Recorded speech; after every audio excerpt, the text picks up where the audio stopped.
Viewers, এখন আমরা হচ্ছে ট্রাঙ্কের কিছু কাজ করব, মানে কোরের কিছু কাজ করব। ট্রাঙ্ক রোটেশন করব আমরা মেডিসিন বল দিয়ে। তো আমার প্রথমে দাঁড়াতে হবে এভাবে ওয়াইড করে, এবং আমি স্ট্রেট থাকবো, আমি হাঞ্চ করব না বা সাইডে বেন্ড করব না।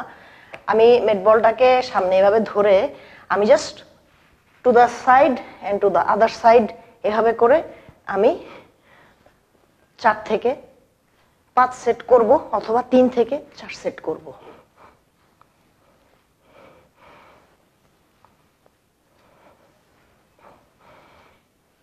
এবং আমার হাত সোজা থাকবে, হাত নিচের দিকে পড়ে যাবে না। বলটা আমি সোজা করে ধরবো, আমি আমার অবলিক্সে, আমার অ্যাবসে ফিল করার চেষ্টা করব। আমি মেডিসিন বল দিয়ে ট্রাঙ্ক রোটেশন দেখালাম, এবং আপনারা সুইমাররা যাদের যেই স্ট্রেংথ লেভেল, সেই স্ট্রেংথ লেভেল অনুসারে আপনারা মেডিসিন বলের ওয়েট ইউজ করবেন। কেউ যদি 5 কেজি দিয়ে ট্রাঙ্ক রোটেশন দিতে চায়, কেউ যদি 6 কেজি দিয়ে বা তার চেয়ে বেশি দিয়ে দিতে চায়, আপনাদের ক্যাপাসিটি অনুযায়ী আপনারা মেডিসিন বল ইউজ করবেন। And moving on to the next. Viewers, এখন আমি আরেকটা ট্রাঙ্কের ব্যায়াম দেখাচ্ছি। Trunk, core, belly, all the same, works the same area.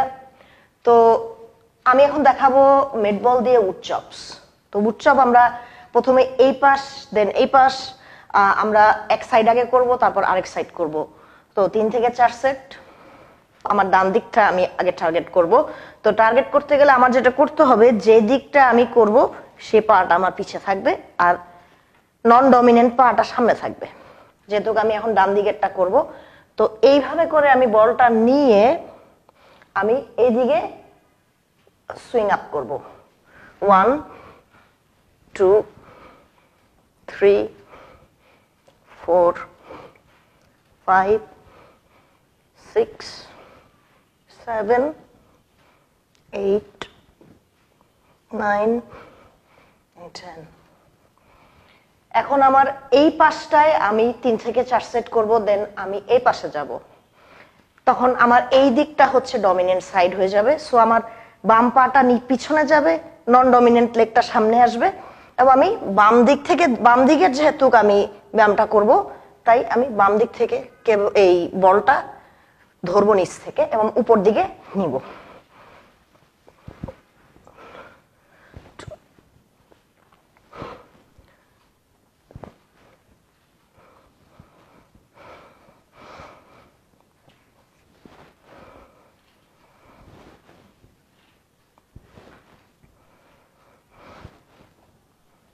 And that was our med ball wood chop.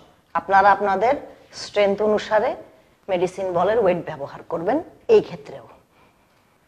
Viewers, আমি যে ব্যায়ামগুলো দেখালাম সেগুলো আপনারা শুধু যে সাঁতারের জন্য করবেন তা না, অলমোস্ট সব স্পোর্টেই কিন্তু জিমের ব্যায়াম, যেমন আমি যেগুলো দেখালাম এগুলো লাগে, এবং এর চেয়েও অধিক ব্যায়াম লাগে। তো আপনারা যেই স্পোর্টই করুন না কেন, অবশ্যই ওয়েট ট্রেনিং এবং বডি কন্ডিশনিং ট্রেনিং আপনারা স্পোর্টস প্র্যাকটিসের পাশাপাশি রাখবেন।